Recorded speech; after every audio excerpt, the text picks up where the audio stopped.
Vous écoutez Backstage, le podcast dédié à l'audiovisuel, animé par Morgane Dufour, avec pour invité aujourd'hui Emma Delage. Donc toi-même. Oui, voilà. Voilà, bon, on a voulu changer l'intro pour une fois, et c'est vachement plus sympa. Je crois qu'on va faire ça plus souvent, hein. À mon avis, c'est une bonne idée.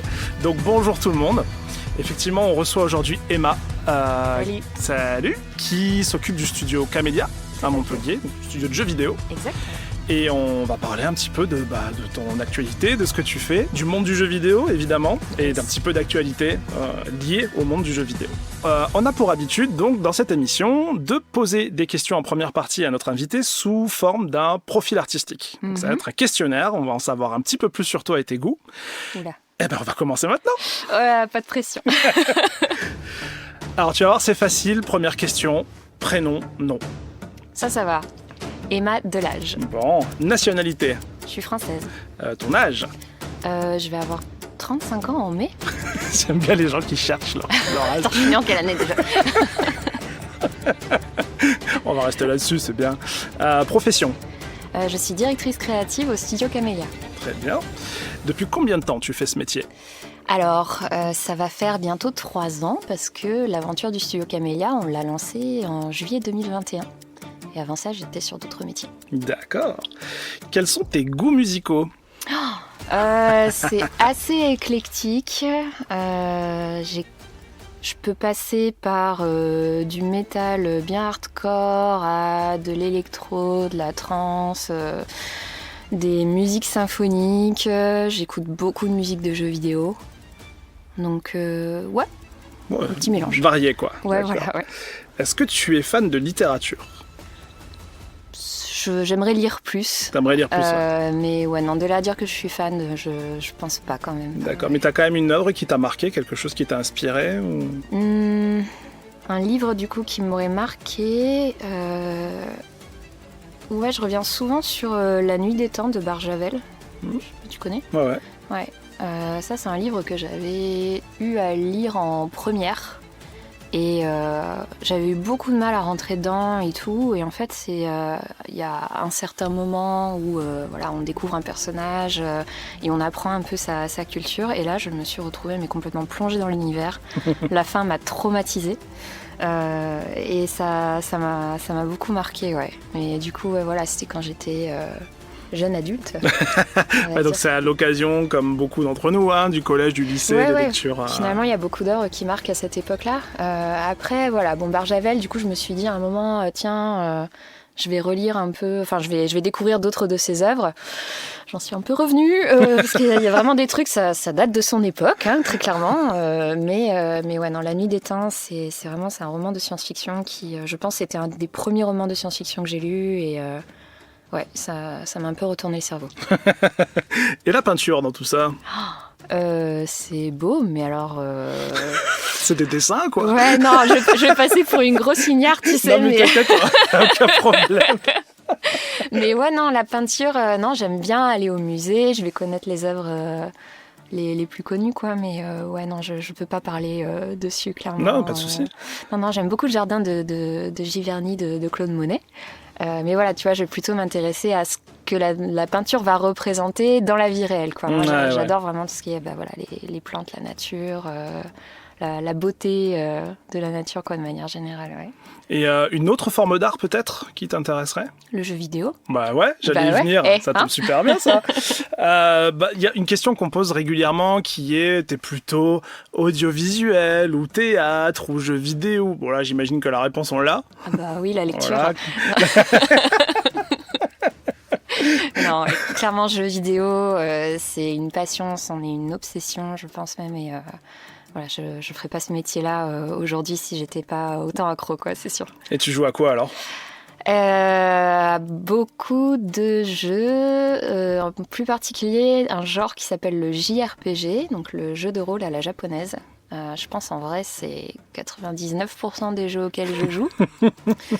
Je suis un peu obsessive sur le genre. Je suis tombée dessus, ouais, je devais avoir 10-12 ans. Et j'ai vraiment adoré ce genre de jeu-là. Et depuis, ouais, j'arrive pas à... Enfin, tu vois, j'essaye de jouer à d'autres jeux, mais j'arrive pas à me plonger autant dans les univers. Il y a un style de narration particulier et tout. Je sais pas si vous qu'on explique un peu ce qu'est le Bien sûr, le on peut. JRPG. Bien sûr, bien sûr.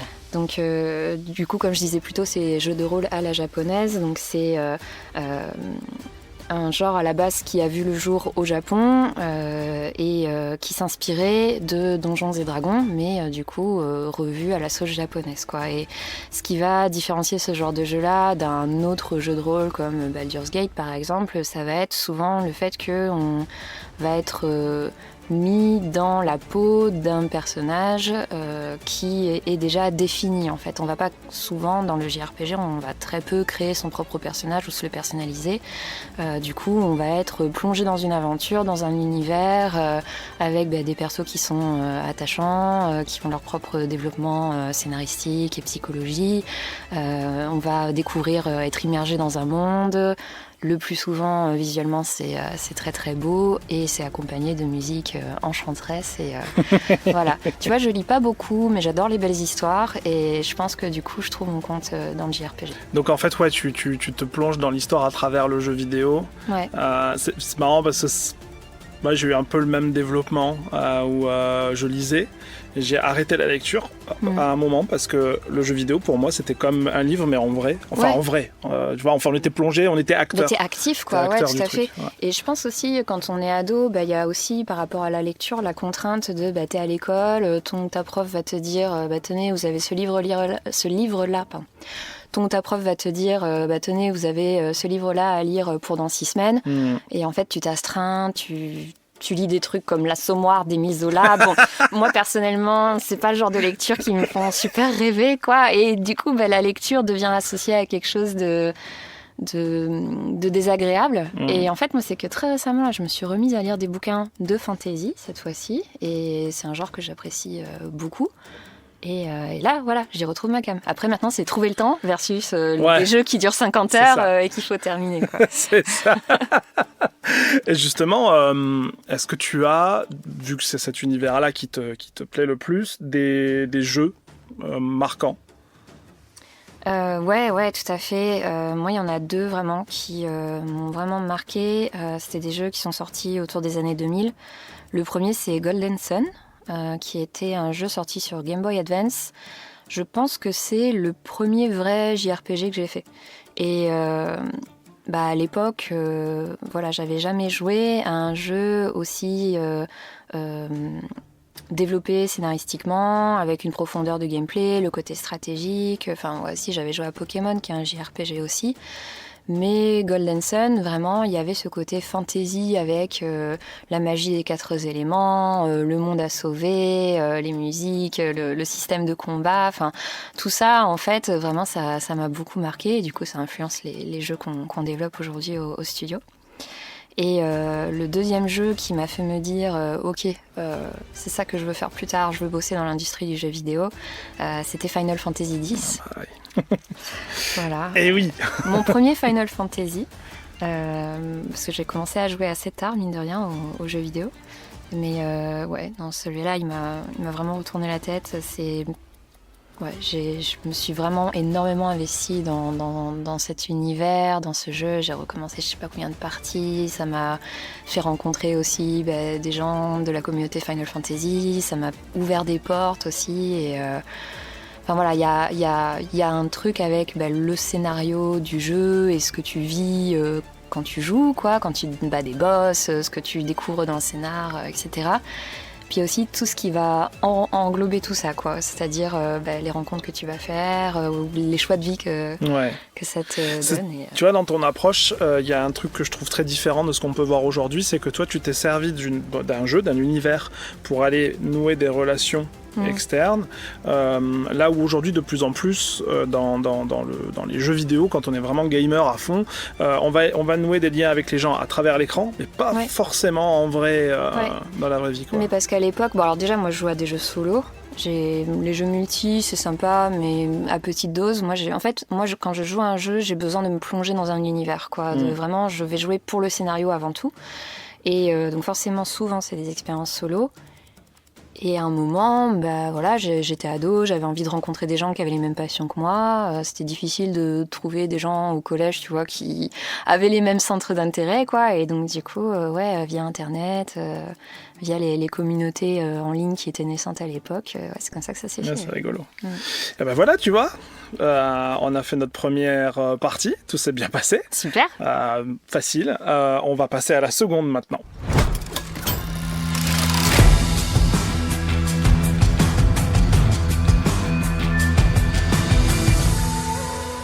Alors, dans cette deuxième partie, maintenant, on va évoquer ton actualité. Donc aujourd'hui, après avoir rêvé de bosser dans l'industrie du jeu vidéo, tu te retrouves à diriger le studio Camélia à Montpellier. Et qu'est-ce que tu y fais ? Alors, le studio Camélia, donc c'est un studio de développement de jeux vidéo qui est justement spécialisé dans les JRPG. C'est étonnant, hein. Étonnant. Donc on est une petite quinzaine de personnes. Alors le siège social est à Montpellier, mais toute l'équipe est répartie. La plupart des gens en France, on a aussi des gens à l'étranger. Et c'était quoi la question déjà ? Qu'est-ce que vous faites au studio, tout simplement, oui, hein. Et donc le premier projet du studio, là, on l'a annoncé récemment, c'est Alzara Radiant Echoes. Pour lequel voilà, on est en train de faire une campagne Kickstarter.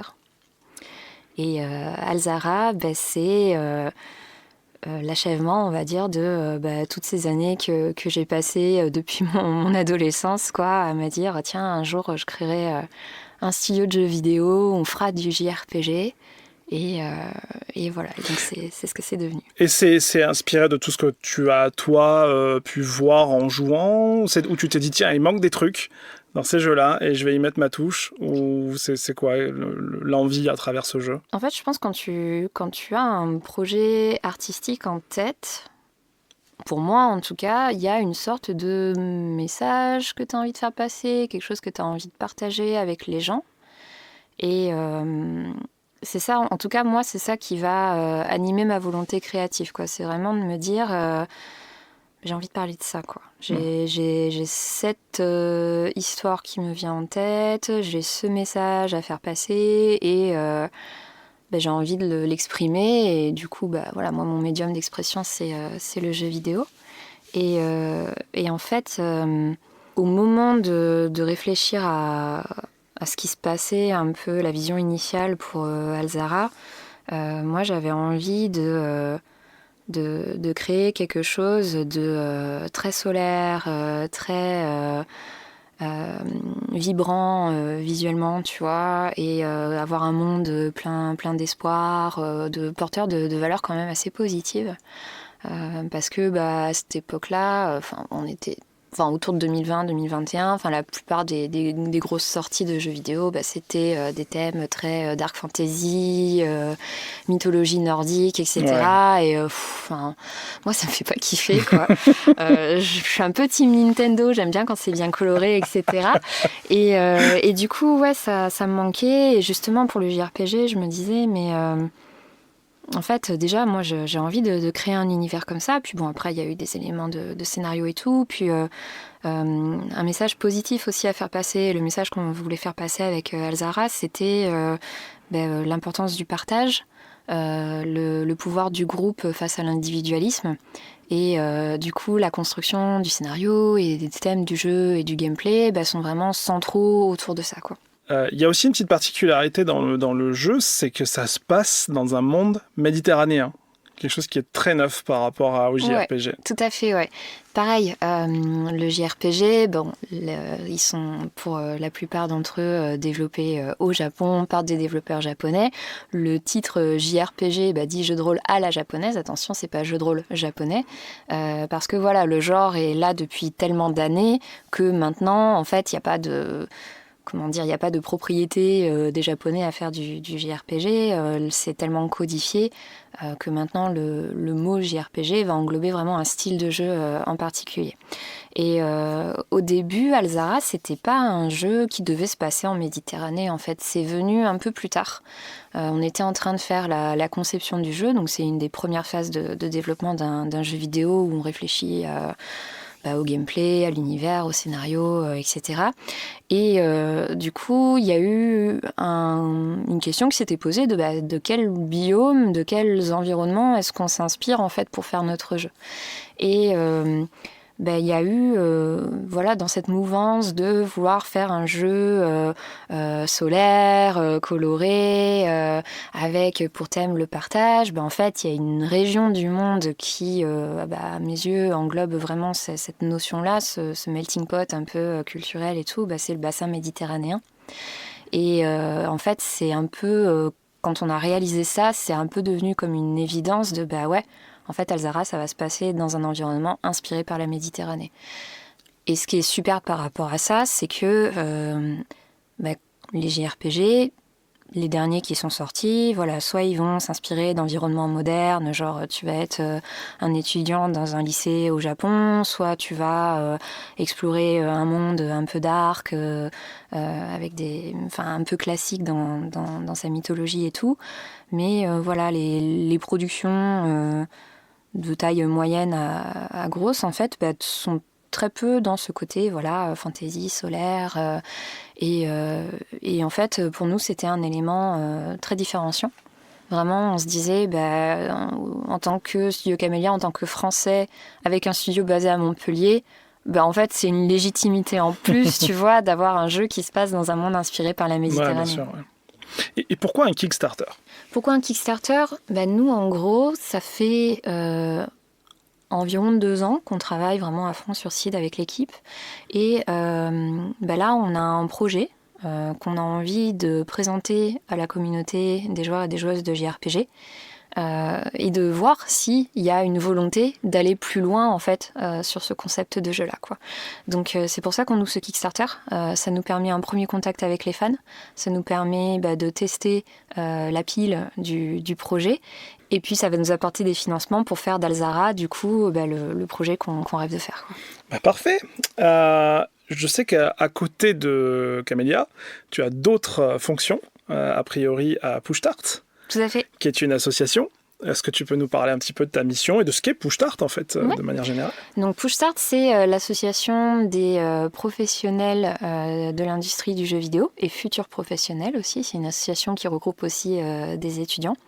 C'est une association régionale donc, qui s'occupe de la région Occitanie, on va dire, avec pour but d'accompagner, de défendre, de soutenir les personnes qui travaillent ou qui vont travailler dans l'industrie du jeu vidéo. Donc moi, là, je suis à ma 3e année de mandat au sein du conseil d'administration de Push-Start. Et les sujets dont j'aime m'occuper, sur lesquels je participe, ça va être surtout lié à l'accompagnement de jeunes studios de développement qui se créent. J'ai eu l'occasion de faire un peu du coaching auprès de studios qui cherchaient à obtenir des financements, faire des retours sur des dossiers de subvention, ce genre de choses. Donc j'accompagne par rapport à ça. Il y a aussi des discussions pour représenter un peu les studios de jeux vidéo locaux et puis défendre les besoins qu'on peut avoir, être porte-parole auprès des acteurs de la région, etc. Moi personnellement, bien sûr je suis pas toute seule dans l'association, dans le bureau on est une dizaine de professionnels et tout ce travail, il est coordonné par la direction générale, avec François Cubain, avec Gwendoline Garand, qui sont respectivement DG et présidente de l'association. Il y a aussi plein de monde qui gravite autour. Moi, je ne suis qu'une petite pierre dans l'édifice, mais entre le studio et Push-Start, moi, c'est là où je me spécialise, moi, vraiment, c'est ça. C'est l'accompagnement des jeunes pousses, quoi, et puis, les aider à réussir. Et ça devient d'où cette envie de vouloir accompagner, alors que finalement, tu es très jeune encore. Tu pourrais toi-même avoir besoin de cet accompagnement, tu vois. Ouais, mais en fait, si tu veux, donc moi, je rêve de créer mon studio depuis que j'ai 12 ans, tu vois. Donc, mentalement, je me suis formée en me disant, un jour, je créerai mon entreprise. Donc j'ai lu plein d'articles, je me suis renseignée, je me suis formée, j'ai une formation en stratégie d'entreprise, tout ça. Des gens qui créent leur studio de jeux vidéo, c'est pas forcément ce profil-là qu'ils ont. Souvent, c'est des personnes qui sont des artistes, des développeurs ou des designers et qui n'ont pas de notion business en fait. Et donc moi en fait je sens que je peux apporter ça en soutien. C'est un mindset vraiment différent à avoir, voilà, comment est-ce qu'on va pitcher son projet, comment est-ce qu'on va se mettre en avant et tout. Et je suis passionnée d'entrepreneuriat, je suis passionnée de marketing et j'ai un peu ce calling de finesse, mais il y a tellement de studios qui pourraient faire des choses superbes si seulement il y avait ces compétences business qui étaient plus développées, d'arriver à mettre en avant son projet, d'arriver à formuler les choses de façon à ce que ce soit attrayant pour les investisseurs. En fait, voilà. Moi-même, du coup, grâce à ma formation, j'utilise ces techniques-là pour le studio Camélia et c'est peut-être pour ça qu'aujourd'hui on a réussi à avoir nos financements. Et en fait, j'ai envie d'aider d'autres studios à réussir. Et c'est pour ça que j'ai rejoint Push Start, en fait. C'est de me dire, c'est une façon d'officialiser un peu la contribution que je veux avoir dans ce sens-là auprès des autres studios. Et vous sentez que vous avez un écho, que vous avez un poids aussi dans les discussions au niveau national ou même avec d'autres associations? Carrément. Et du coup, Push Start travaille main dans la main en fait avec toutes les associations régionales du jeu vidéo. Donc, on se partage des projets. Des fois, on est lead sur certaines initiatives. Il y a notamment le diagnostic de l'industrie du jeu vidéo qui a été réalisé par Push Start en collaboration avec d'autres associations régionales. Donc c'est une sorte de consortium, quoi, en gros. Et puis après, au niveau local, Occitanie de Push Start, voilà, on est en discussion avec la région Occitanie pour remettre en place un projet de subvention de l'industrie du jeu vidéo, parce que c'était une aide qui existait avant le Covid, qui a été coupée. Donc maintenant, voilà, on essaye de la rétablir et ça fait, je dirais, on va dire environ 5 ans que l'association, là, maintenant, est de plus en plus structurée et de plus en plus écoutée, en fait. Il y a aussi des relations qui se sont développées avec notamment le BIC à Montpellier, qui est un incubateur d'entreprise, qui tout ça, en fait, apporte de la légitimité à l'association. Et donc, on arrive à trouver au niveau territorial, au niveau politique, en fait, écho. Auprès de différents acteurs et voilà, il y a des choses qui se mettent en place progressivement, quoi. Parfait. Et voilà, là aussi, tu vois, deuxième partie, elle est franchie, nickel. Maintenant, on va revenir un petit peu sur qui tu es, d'où tu viens et à ce à quoi tu aspires et pourquoi on en est là, quoi.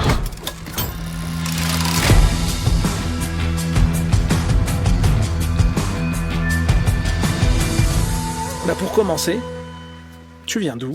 T'es né où ? Comment ça s'est passé dans ton enfance ? Dans quel environnement t'as grandi pour en arriver aux jeux vidéo ?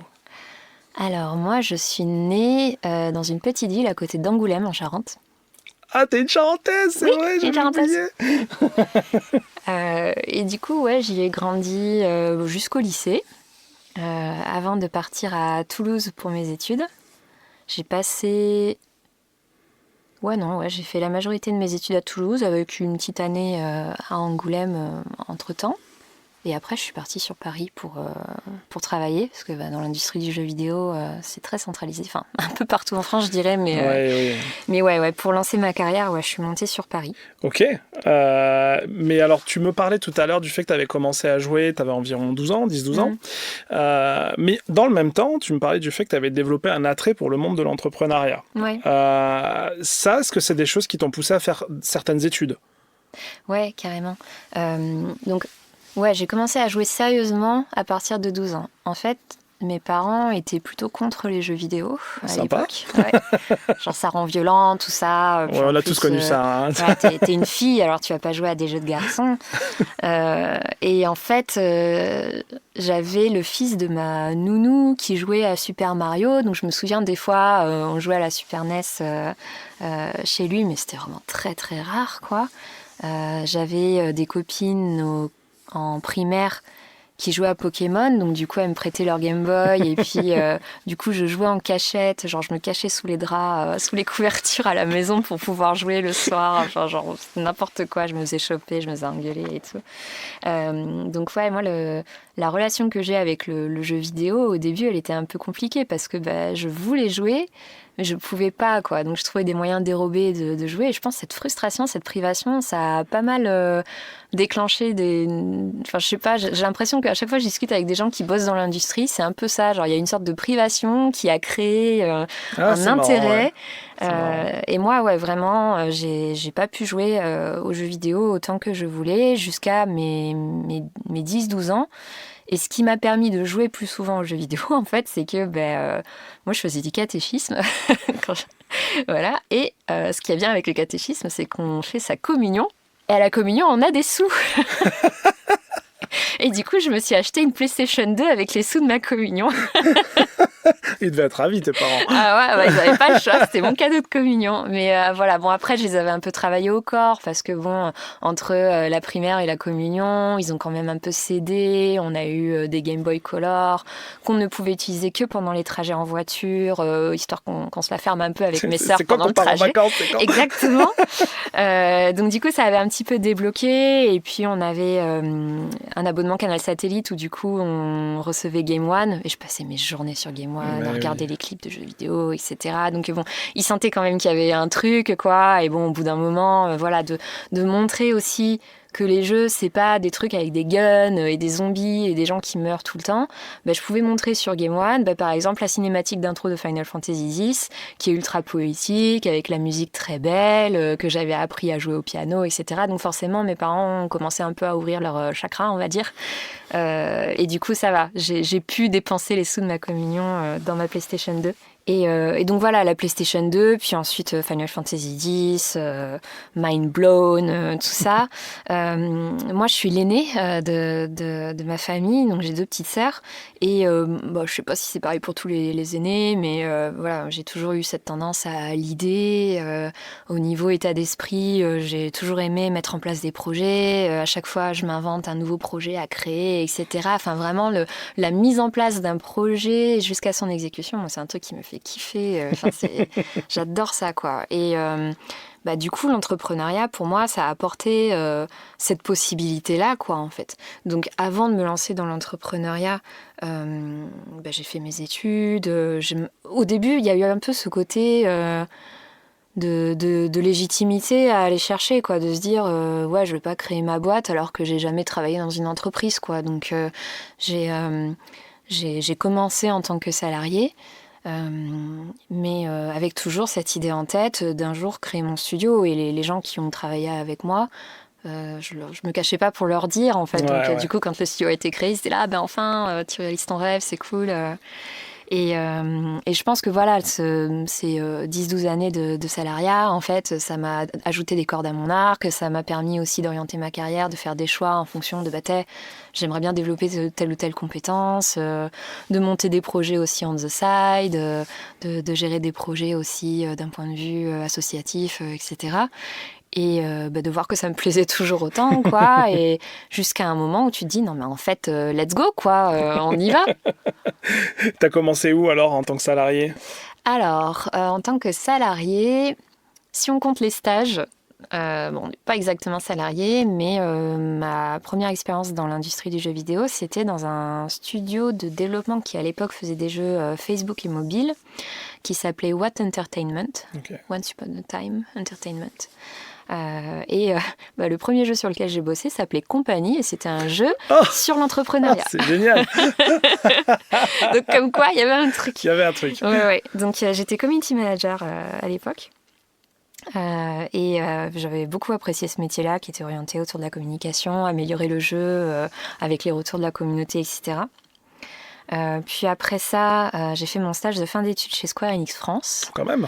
Donc ouais, ça c'est Pour plutôt chouette. quelqu'un qui est fan de Final. Voilà, pour quelqu'un qui aime Final Fantasy, c'était un peu genre le Saint Graal. Bon, faut dire qu'à côté de ça, je parlais des projets associatifs. En fait, moi, j'ai été rédactrice en chef d'un fan site sur Final Fantasy qui s'appelle Final Fantasy Dream.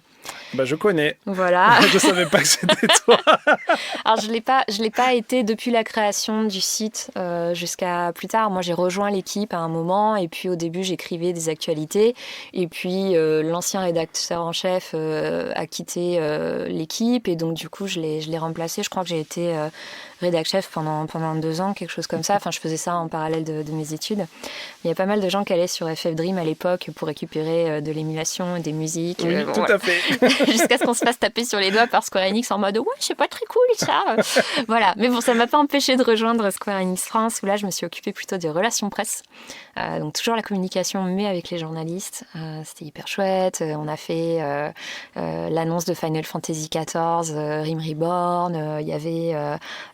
j'ai bossé sur le reboot de Tomb Raider aussi, sur Final Fantasy XIII Lightning Returns. Enfin, voilà, en mode fangirl, moi j'étais ultra comblée, c'était trop cool. Bon, malheureusement, j'ai pas pu continuer chez Square Enix France et donc après, ça m'a amenée chez Ubisoft à Paris, chez qui j'ai passé vraiment le gros de ma carrière. Donc, vu que j'étais dans un terrain autour de la communication, je suis restée, en fait, mon premier taf à Ubisoft a été autour du développement de communauté. J'ai travaillé sur Les Lapins Crétins, puis après sur Just Dance, puis après sur Ghost Recon, qui était, du coup, c'était les 3 marques produites au studio d'Ubisoft Paris. Donc là, ouais, j'ai fait la moitié de ma carrière à Ubisoft plutôt dans la com, mais toujours au sein des équipes de production de jeux, parce que moi, je voulais vraiment travailler avec les développeurs et les développeuses, et puis contribuer au développement du jeu et à son amélioration. Et puis, une fois qu'on a sorti Ghost Recon Wildlands, j'ai demandé en fait à changer de poste et à passer vraiment production pure et dure. Et donc là, je suis passée associée de producteur, plus exactement, sur Ghost Recon Breakpoint. Ah bah on a bossé ensemble sans le savoir. Et oui, on a bossé ensemble, tout à fait. Mais toi, tu étais à Montpellier. Moi, j'étais sur Montpellier, mais je m'occupais des voix et des cinématiques. Yes. Ouais. Et ben du coup, moi, j'étais sur la narration au début, sur Ghost Recon Breakpoint. Puis après sur la réal avec la motion capture, etc. Donc du coup j'étais en amont par rapport à ça. Oui, c'est de toi qu'on recevait les shots. Exactement. Mais ouais, voilà. Alors Ghost Recon Breakpoint, ça a été une prod très intense pour moi. À vrai dire, j'ai fait un burn-out et du coup je me suis arrêtée. J'ai malheureusement pas pu aller jusqu'au bout de la prod. Du coup, je suis partie 40 jours au Japon, histoire de faire un break. Histoire de... Voilà, et c'était génial, j'en avais besoin. Et quand je suis revenue, en fait, j'étais pas prête à revenir en prod tout de suite. Et du coup, on m'a mis sur des missions plus transverses, où là, j'ai pu faire de l'intrapreneuriat, c'est-à-dire créer une entreprise dans l'entreprise, un petit peu, on va dire. D'accord. Donc à l'époque, c'était Olivier de Rotalier, qui était le directeur de Ubisoft Paris. Lui, avant ça, il était à Ubi Singapour et il avait mis en place en fait un service d'aide aux équipes de production, dont un département dédié au co-développement et à l'outsourcing. Et donc en fait, le co-développement et l'outsourcing, ce qu'il faut savoir, c'est que quand on fait des grosses productions de jeux vidéo, tout n'est pas produit par un seul studio. En fait, on va externaliser des parties de la production. Et moi, mon rôle, c'était de mettre en place ce département afin d'accompagner toutes les équipes de production françaises à optimiser la manière dont elles travaillent avec des partenaires externes. Donc partenaires externes, ça peut être des entreprises d'outsourcing, d'aller trouver quelqu'un qui va nous produire des personnages 3D et à qui on sous-traite en fait cette production-là. Mais ça peut être aussi en interne au sein d'Ubisoft, parce que Ubisoft est très connu pour faire ses jeux en co-développement. Il va y avoir un studio qui va être lead, et puis d'autres studios qui vont être des studios de co-dev, on appelle ça, qui vont en fait travailler sur des bouts du jeu, quoi. Par exemple, pour donner un exemple aux gens, sur Ghost Recon, c'était Paris qui lidait, et à Montpellier, on était en co-dev sur certains sujets. Ouais. Ouais, tout à fait, ouais. Et donc du coup, il y avait plein de best practices comme ça qui avaient été acquises au fur et à mesure des années, mais en fait souvent quand tu relances un projet, tu recommences de zéro. Et en fait, moi j'avais, parmi les missions que je m'étais fixée, il y avait un peu de créer ce savoir autour de comment bien travailler avec des partenaires externes, etc. Il y avait aussi être un peu consultante pour les équipes de prod, pour trouver les meilleurs partenaires, etc. Un peu de business development aussi, où du coup j'allais sur des salons pour rencontrer des partenaires externes. Je faisais pas ça toute seule, hein. Il y avait d'autres équipes avec qui je bossais main dans la main. Ça a duré 1 an et demi, puis malheureusement ça n'a pas pu continuer parce que changement de direction, changement de plan. Donc là après il y a eu Marie-Sophie de Vaubert qui aujourd'hui gère les studios Ubisoft de manière générale, qui à l'époque était la directrice du studio de Paris. Et en fait elle avait envie de mettre en place un projet en interne pour permettre à n'importe qui au sein du studio de Paris de pitcher son projet de jeu. Et on m'a confié du coup la mise en place de ce département-là, où mon travail au début ça a été de poser un peu les bases du fonctionnement de ce service en fait. Donc il y avait cette réflexion sur ok, n'importe qui peut pitcher un projet de jeu, d'accord, mais un projet de jeu que Ubisoft Paris va pouvoir produire.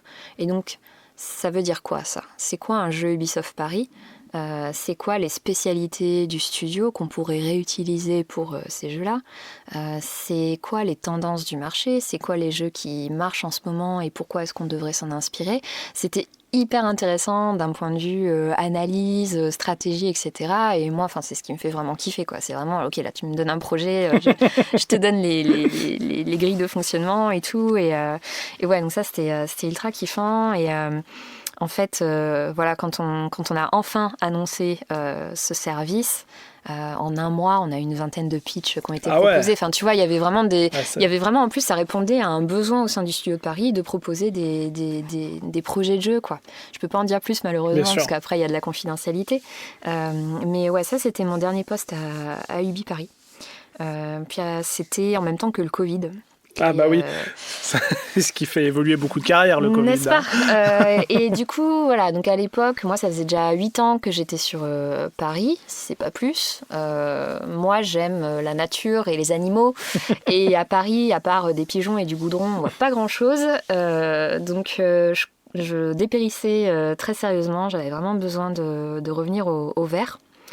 Et du coup, le Covid, ça a été un peu... non, mais en fait, ça suffit, quoi. On va arrêter les frais et puis on va redescendre dans le sud.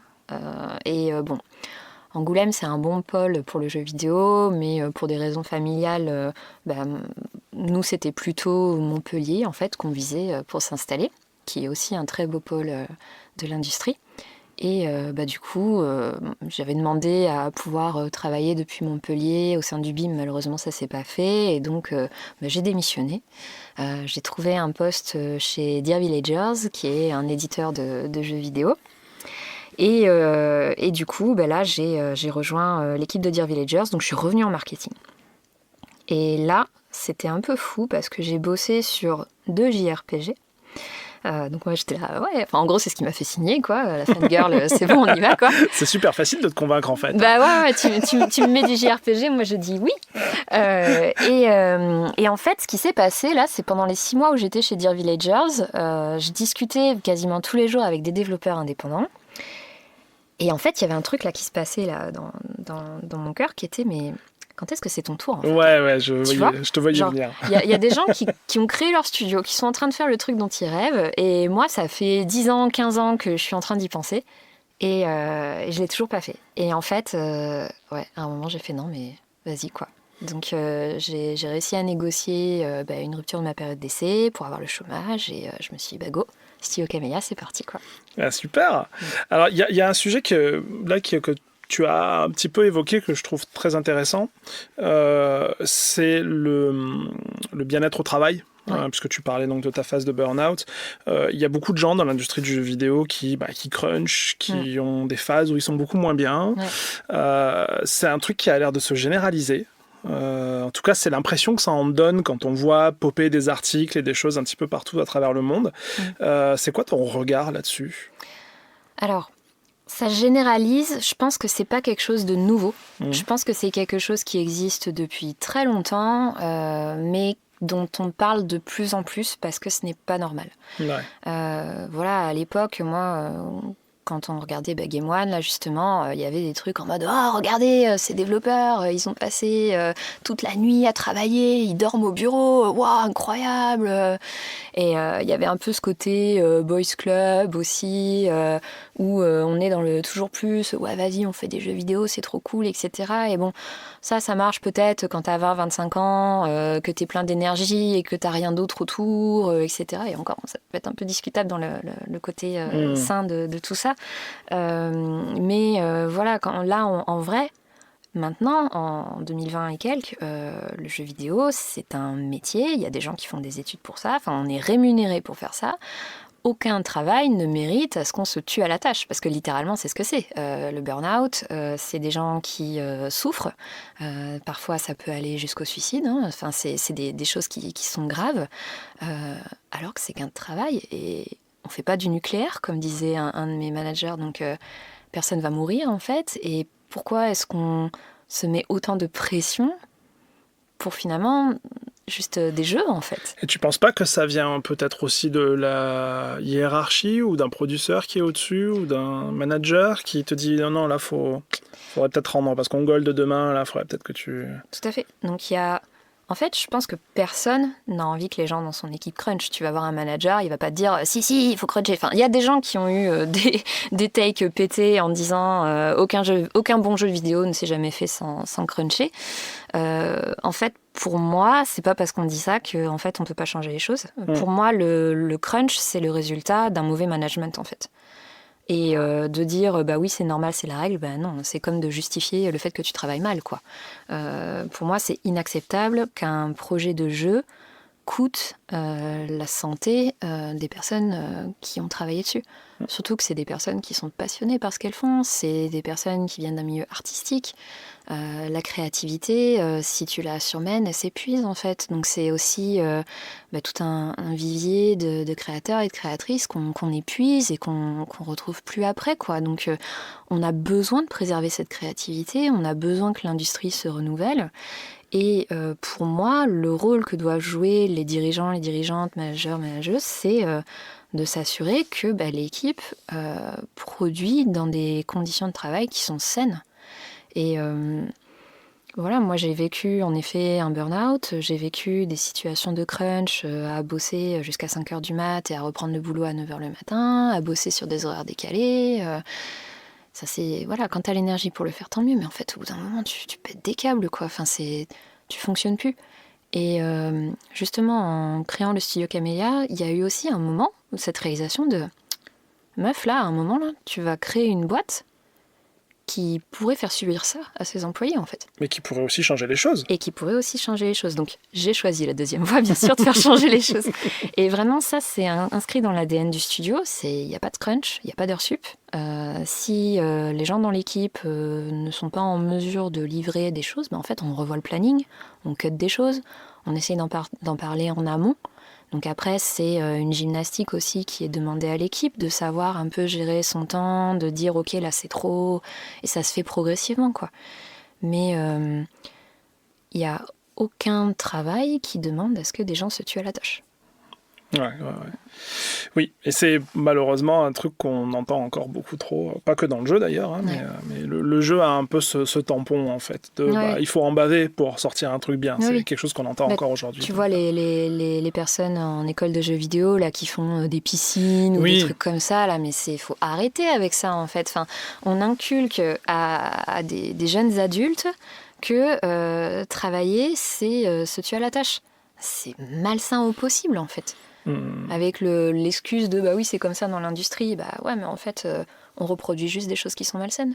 Alors justement un autre sujet qui est un peu on va dire cliché dans l'industrie, mais c'est le jeu vidéo, tu l'as un petit peu dit tout à l'heure, c'est un truc de garçon, et on a encore pour l'instant une majorité d'hommes qui travaillent dans ce milieu-là. En fait tu expliques ça comment ?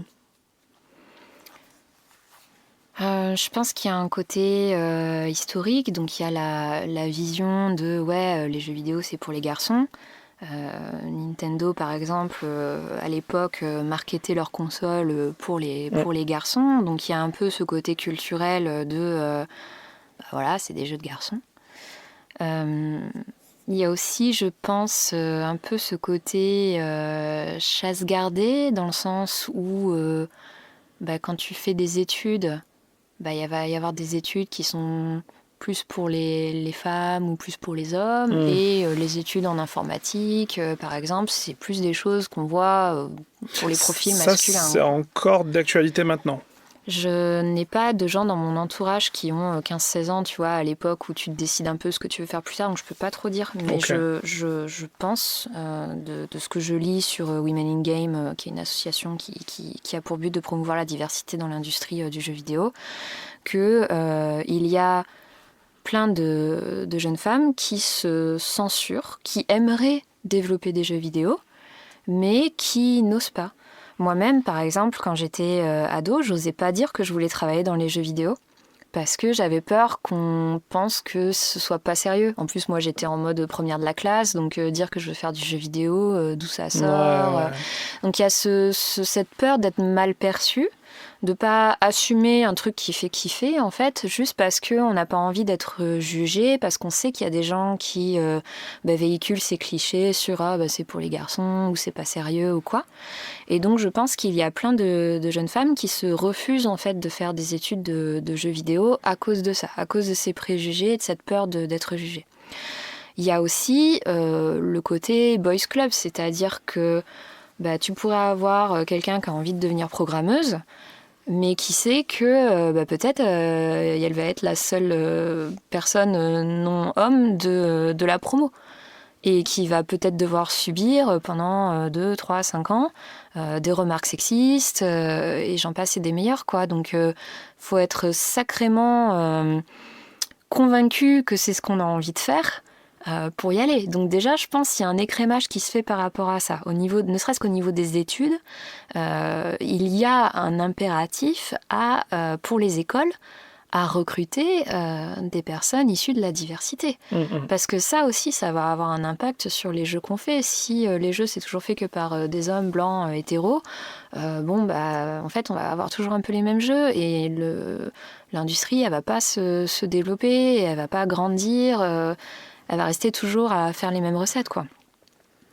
Et ensuite, il y a, une fois que tu es diplômé, que tu vas faire tes premières armes dans l'industrie, moi, par exemple, sur ma prod, sur une des prods à Ubi, sur notre plateau peut-être de 250-300 personnes, il y avait 6 femmes. Donc, c'est pas grave. Enfin, si, c'est grave. Mais ça t'empêche pas de travailler. Mais d'un point de vue représentation, tu te sens un peu à l'écart, quoi. Si en plus de ça, tu dois rajouter des situations de harcèlement, des commentaires sexistes et tout, c'est pas très agréable. C'est des choses que tu as vécues, toi, personnellement? Ouais. Et puis, y a donc déjà ça, y a des personnes que ça dégoûte, qui n'ont pas envie de rester dans des équipes qui sont malsaines.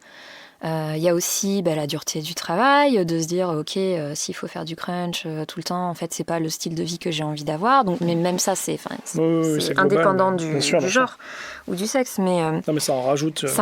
Une couche. Et puis il y a aussi quelque chose qui se passe, c'est que jusqu'à preuve du contraire, c'est les personnes qui ont des utérus qui tombent enceintes, et gérer une grossesse, un enfant en bas âge. En même temps qu'on fait du jeu vidéo et qu'on crunch comme des débiles, c'est un peu angoissant, quoi. Enfin, voilà, moi, personnellement, à l'heure actuelle, j'ai pas d'enfant parce que je ne sais pas comment je peux accommoder ça dans ma vie, quoi. Et ça, pour moi, c'est un problème aussi, de se dire qu'on a des gens qui sont talentueux dans cette industrie, mais qui, au bout de 10 ans, vont se cramer, ou alors vont aspirer à une vie plus sereine, et qui vont quitter l'industrie. Et du coup, on perd des talents. Enfin, tout ça, ça a vraiment des conséquences bien sûr. Qui sont nulles pour l'évolution de l'industrie, en fait. Oui, puis ça fait pas spécialement avancer les choses, puisque ces gens-là finissent par partir, et là où on aurait besoin que ça s'additionne, finalement, il n'y a jamais vraiment d'addition, puisque quand il y en a des nouveaux qui arrivent, les anciens sont partis. C'est ça. Quoi. Et donc, il y a ce côté partage de la connaissance et du savoir qui fait que, du coup, les gens qui savent s'en vont. Et donc, il faut réinventer la roue à chaque fois. Et du coup, la conséquence de ça, c'est que l'industrie ne progresse pas. Ouais. Tu sens que ça stagne en ce moment ? Non, j'ai bon espoir que non.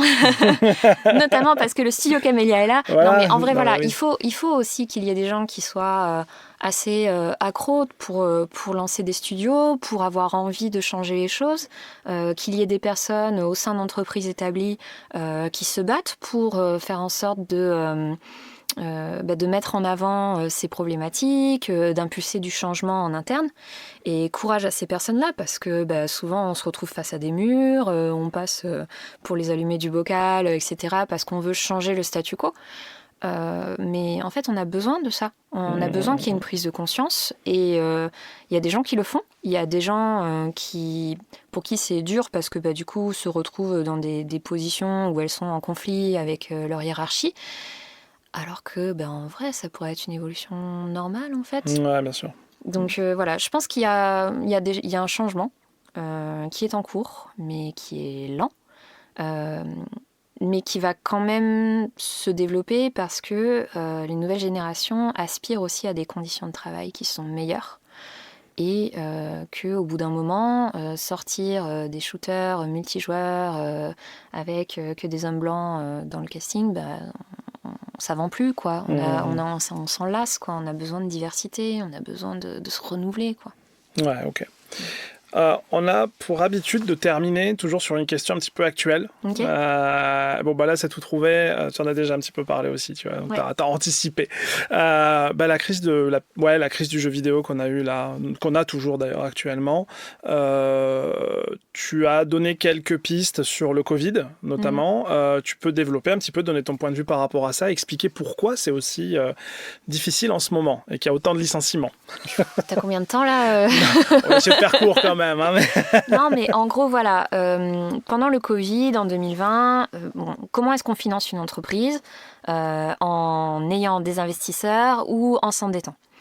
Pendant le Covid, en 2020, il s'est passé que les gens ils étaient enfermés chez eux et ils se sont mis à jouer aux jeux vidéo. Et, oh, incroyable, il y a des gens qui jouent aux jeux vidéo et en fait, le jeu vidéo, on peut en faire de l'argent avec. Waouh. Donc du coup, il y a eu des investisseurs qui se sont mis à investir en masse dans l'industrie. Couplé à ça, des faibles taux d'intérêt bancaires. Il y a des entreprises qui se sont retrouvées avec beaucoup d'argent et qui se sont dit, let's go, on va embaucher. Ça, plus des grosses productions, parce que les jeux coûtent de plus en plus cher, qui sont décalées, qui prennent plus de temps que prévu, et donc des objectifs financiers des grosses entreprises qui ne sont pas atteints. Et puis, du coup, ces investissements dont on parle, peut-être à un moment, on a investi en se disant on va avoir cet investissement-là, puis finalement, on ne l'a pas eu. Embracer, c'est ce qui s'est passé. Font que, en fait, 2022, 2023, on va un peu serrer la vis, quoi. En parallèle de ça, il n'y a pas que le jeu vidéo qui est victime de ces licenciements. Je pense même que ça a commencé du côté de Facebook et compagnie. Et puis, des entreprises se sont mises à se dire vas-y, faisons la même chose. Il y a aussi un peu l'excuse de tiens, c'est la crise, donc licencions. Licencions. Oui, sure. Et du coup, on en arrive à 2023 où c'est définitivement plus le Covid. Il y a eu beaucoup d'investissements qui ont été faits pendant autour de 2020. Des studios de jeux qui ont shippé, mais avec pas autant de succès qu'attendu sur leurs jeux. Et du coup, les investisseurs qui se disent en fait, c'est peut-être pas si intéressant que ça, on va attendre un peu. Ou alors, on ne va donner de l'argent qu'à des gens qui ont 40 ans d'expérience dans l'industrie et qui ont envie de refaire des jeux dont on sait que ça marche. Le truc sûr, quoi. Le truc sûr. Alors qu'ils te disent, nous, on accompagne les nouveaux entrepreneurs, on prend des risques avec vous. Pas du tout. Non, ça c'est dans tous les domaines pareil, je peux te le confirmer. Donc... Voilà, au contraire, on a beaucoup d'argent à placer, on va le mettre dans quelque chose qui est sécurisant et on va le faire sur plusieurs projets qui seront eux-mêmes en concurrence les uns les autres et puis ce sera la loi du plus fort. Enfin, l'investissement, ça fonctionne comme ça. Et donc, donc il y a des jeux qui sont sortis, qui n'ont pas écoulé autant d'unités que voulu. Donc, du coup, resserrement des capitaux, moins d'investissement, des gens qui, du coup, investissaient d'habitude, qui se disent j'ai déjà beaucoup investi en 2020, donc j'ai plus d'argent à investir en 2023. Mais aussi, ma boîte, peut-être actuellement, faut que je réinjecte des fonds dessus, donc je vais moins investir. Donc ça, côté investissement, ça rétrécit pour les entreprises la capacité à se financer et donc à produire des jeux et donc à maintenir leur équipe de production en place. Tu rajoutes à ça l'inflation, l'augmentation des taux d'intérêt, etc.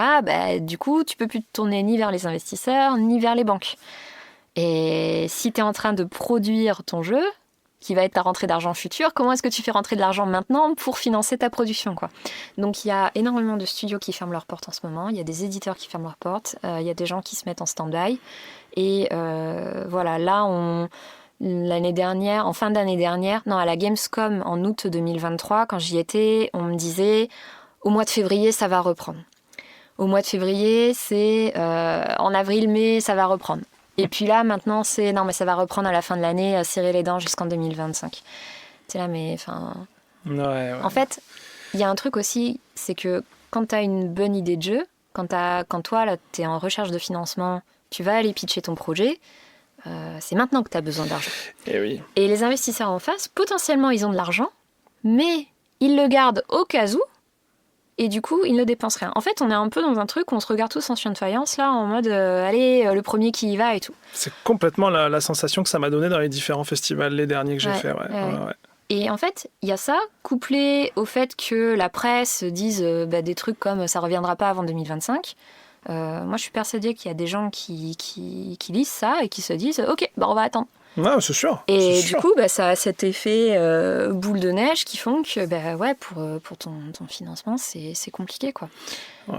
Mais du coup, j'en profite pour passer un petit message aussi, parce que tu as parlé de boîtes qui fermaient. Donc, on fait un petit coucou à des gens qui ont perdu leur boîte ou leur boulot ces derniers mois, avec qui on collaboré, là, notamment les gars de Vela Games aussi en Irlande, où ça s'est pas très très bien passé. Et puis, tout un tas d'autres indépendants qui se reconnaîtront, avec qui on a discuté.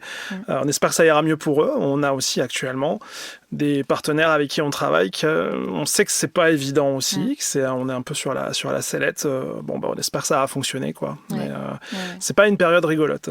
C'est sûr. On se parle dans le monde entier, plus de 10 000 personnes qui ont perdu leur emploi. Ah oui, c'est énorme, c'est énorme. Et puis à côté de ça, comme tu dis, il y a des gens qui ont de l'argent et qui, en fait, c'est eux qui vont décider de la vie ou de la mort de certaines boîtes et de certains projets. Et ça, c'est sans forcément chercher, en tout cas, à aller plus loin que le simple pitch et se dire, tiens, il y a peut-être une idée intéressante, ça peut peut-être changer les choses. Ça, c'est pas un truc qui est pour l'instant dans l'air du temps, malheureusement. Quoi. Et puis même par rapport à l'industrie et aux jeux qui sont produits, c'est aussi une perte de qualité. Parce que forcément, on va aller financer les productions sûres. Sauf qu'en fait, qu'est-ce qui est sûr maintenant aujourd'hui ? Parce que produire des jeux AAA, voire quadruple A, ça coûte de plus en plus cher. Il faut absolument que ce soit rentable. Mais du coup, ça veut dire qu'on va financer des jeux dont on sait que la formule fonctionne. Donc, ça va être toujours les mêmes grosses IP. Ouais. Finalement, on va avoir un truc où on va avoir des grosses IP très connues, très peu de nouveaux arrivants, ou alors des petits jeux indés qui vont sortir en auto-financement, auto-édition.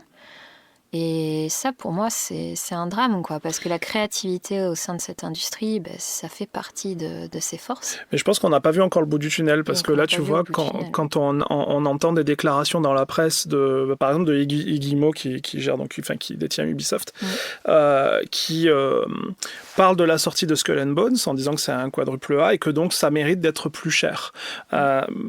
Du coup, on va se retrouver peut-être à un moment où le public en face va dire « Attends, si je rajoute 10 balles ou 15 balles dans mon jeu, t'as intérêt à être 2 à 3 fois mieux que ce que j'avais avant. » Ce qui n'est pas le cas, sans que le jeu soit mauvais, mais ce qui n'est pas le cas parce qu'il faut énormément de travail pour arriver à beaucoup plus en termes de qualité. Et on l'a pas pour l'instant ce temps pour faire ça. Donc là, il va peut-être y avoir un décrochage aussi entre le public et certaines boîtes, quoi. Je pense qu'il faut arrêter avec la course du toujours plus cher, le multivers, giga exponentiel, etc. Bon, les jeunes générations maintenant ont l'habitude de jouer à des jeux gratuits qui ont une durée de vie incroyable.